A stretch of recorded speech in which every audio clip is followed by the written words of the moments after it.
So, whatever happened to that late 1970s, early 1980s science fiction adventure series, Buck Rogers in the 25th Century? The order from the network executives was simple: bury it. They were talking about a single scene from the final season of Buck Rogers in the 25th Century. The show, once a family-friendly adventure, had produced something so profoundly uncomfortable, so psychologically bleak, that it sent shockwaves through the studio. This moment, intended to add depth to the series, was seen as a betrayal of everything the show stood for. It became the final nail in the coffin for a beloved sci-fi classic, a story that until now has remained a dark secret in television history. How Buck Rogers Conquered TV. In the late 1970s, the universe of science fiction was exploding, and it was all thanks to a little movie called Star Wars. The thing is, George Lucas's blockbuster didn't just create a new franchise, it created an insatiable appetite for space adventures, futuristic heroes, and laser battles. Hollywood scrambled to catch up, and every studio wanted its own piece of the sci-fi pie. It was in this perfect storm of cosmic excitement that Glenn A. Larson, a television producer with a knack for creating hits, decided to resurrect one of America's oldest space heroes, Buck Rogers. The result was Buck Rogers in the 25th Century, a show that burst onto the scene with the force of a rocket launch.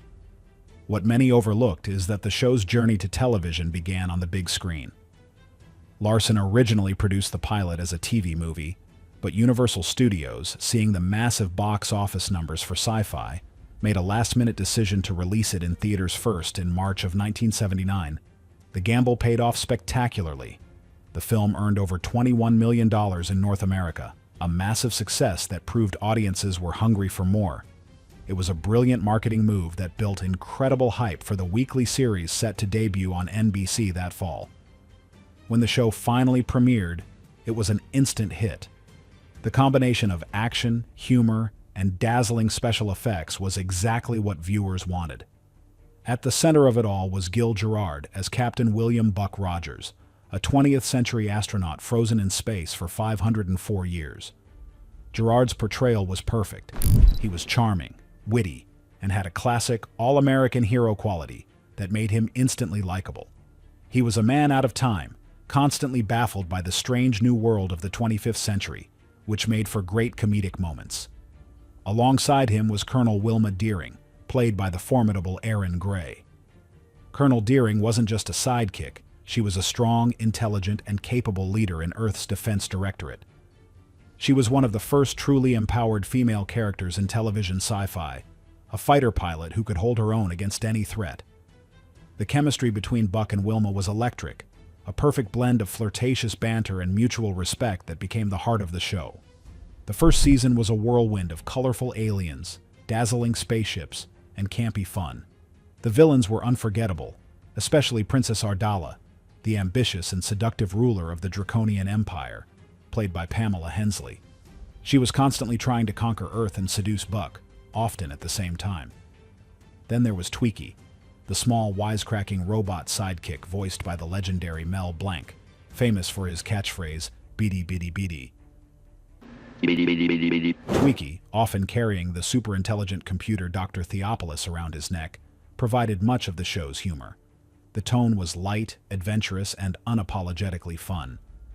It wasn't trying to be serious, deep sci-fi. It was pure escapism, and audiences loved it for that. The show's success led to a mountain of merchandise, from action figures to lunchboxes, cementing its place in pop culture. But you see, this golden age wouldn't last. Behind the successful facade, a storm was brewing that would change the show forever. A drastic shift in tone was about to doom the series from the inside out, when things went wrong. After a wildly successful first season, the team behind Buck Rogers should have been on top of the world. But not all things are what they seem. Behind the scenes, the network, NBC, was getting nervous. While the show was a hit, a new head of the network, Fred Silverman, felt that its campy, lighthearted tone wouldn't hold up in the long run. He and other executives looked at the success of more serious sci-fi like Star Trek and decided Buck Rogers needed a dramatic makeover.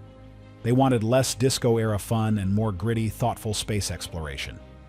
The producers, Glenn A. Larson and Leslie Stevens, were pushed to change the formula. To put it mildly, this decision was the beginning of the end. The star of the show, Gil Gerard, was furious.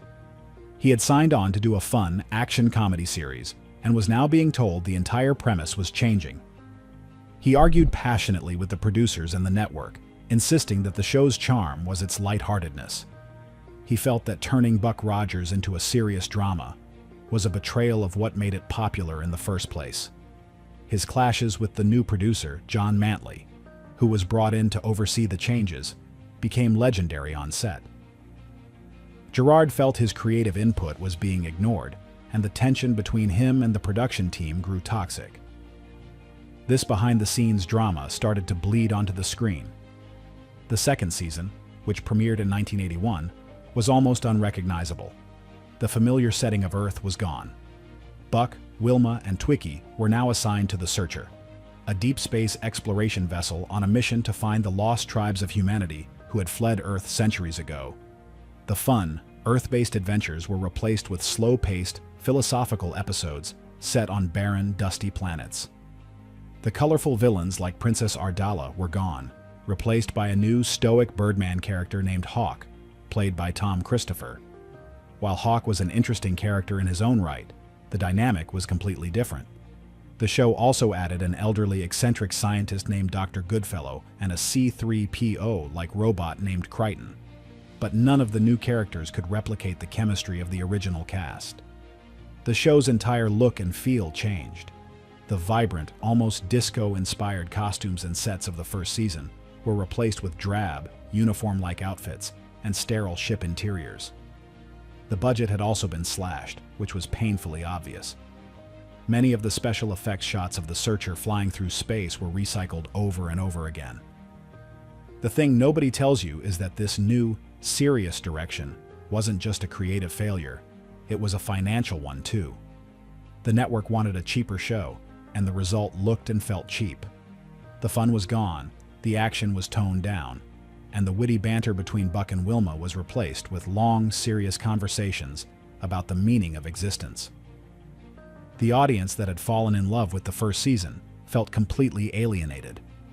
Ratings began to plummet almost immediately. It was in this atmosphere of creative conflict and audience disappointment that the writers delivered an episode that would seal the show's fate. The script for one episode contained a scene that was about to go too far for television. As the second season spiraled downwards, the writers were under immense pressure to create compelling television with a shoestring budget and a confused creative direction. They were trying to write the serious sci-fi the network demanded, but the heart just wasn't in it. It was during this desperate period that they wrote the script for an episode titled The Guardians. On the surface, the plot was standard sci-fi fare. The crew of the Searcher discovers a planet where an elderly man is the guardian of a young boy with extraordinary psychic powers. But buried within this story was a scene that would become the show's undoing. The episode's climax was intended to be a moment of intense psychological drama. The villain of the story, in an attempt to seize control of the boy's powerful mind, subjects him to a terrifying mental ordeal.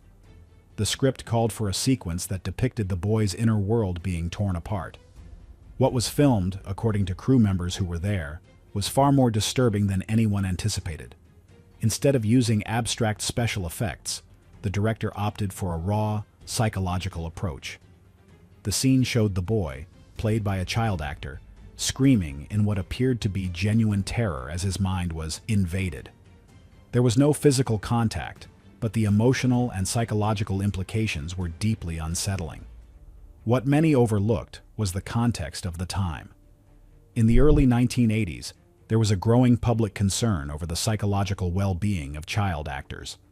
The scene in The Guardians didn't just depict a fictional character in distress, it showed a real child in a state that looked disturbingly authentic. When the network executives at NBC screened the rough cut of the episode, they were horrified. For a show that was originally conceived as family-friendly fun, this was a step too far. The scene was seen not as edgy drama, but as something exploitative and deeply inappropriate. An emergency meeting was called, and the verdict was swift and severe. The executives ordered the scene to be cut immediately, but the problem was, it was the climax of the entire episode. Without it, the story made no sense. The producers tried to re-edit the episode, but it was impossible to salvage. The network, already looking for a reason to cancel the low-rated series, now had the perfect excuse. They weren't just dealing with a failed creative direction, they were now facing a potential scandal. The decision was made to pull The Guardians from the broadcast schedule entirely.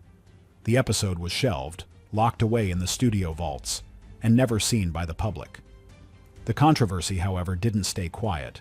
Rumors began to leak about the banned episode, the scene that was too far for television. This secret scandal became the final nail in the coffin for the once-beloved series. How the scandal ended it all.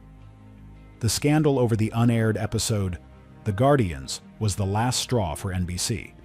While the plummeting ratings were the primary cause, the controversial scene gave the network the moral justification they needed to pull the plug immediately. They didn't want to be associated with a show that was now rumored to have crossed a serious ethical line. The cast and crew were informed that production would cease, and the series was officially canceled in the spring of 1981.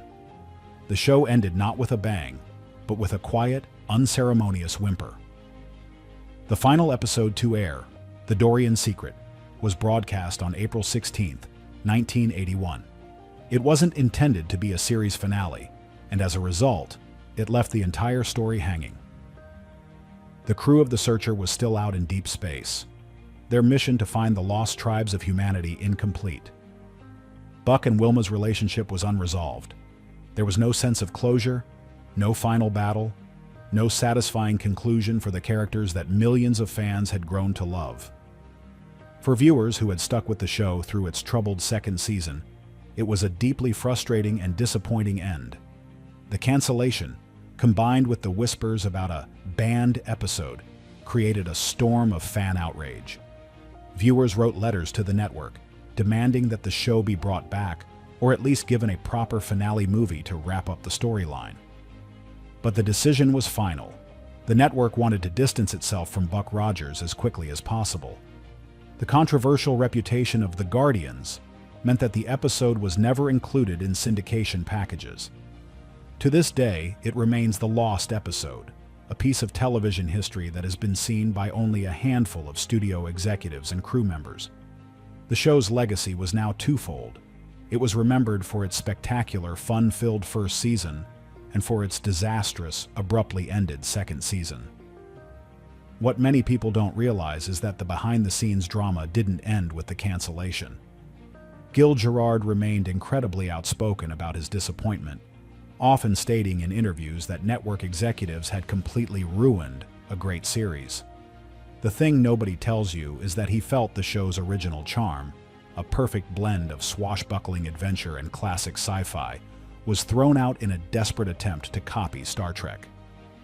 To him, the shift to the spaceship Searcher and its more serious exploratory tone felt generic and stripped away the fun, fish-out-of-water dynamic that made the first season so unique.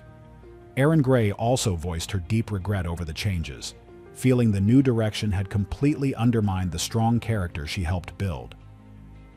Colonel Wilma Deering began as a competent, authoritative military leader, a pioneering female figure in a genre dominated by men. But in the second season, she was effectively demoted, her powerful uniform was replaced, and her role was reduced to just another crew member. To put it mildly, it felt like a massive step backward. The story of Buck Rogers quickly became a cautionary tale in Hollywood about the dangers of network interference and fixing something that isn't broken. The show wasn't failing, it was a solid hit. But a slight dip in ratings sent executives into a panic, leading them to retool the entire series. Their fix was the very thing that broke it, driving it into the ground with a few bad decisions. This left its cast, crew, and dedicated fan base with a sense of unfinished business and a legacy forever tainted by what if. The story of Buck Rogers is a reminder of how quickly a hit can fade. Was the network right to interfere, or did they destroy a classic? Let us know in the comments, and don't forget to like and subscribe for more untold stories.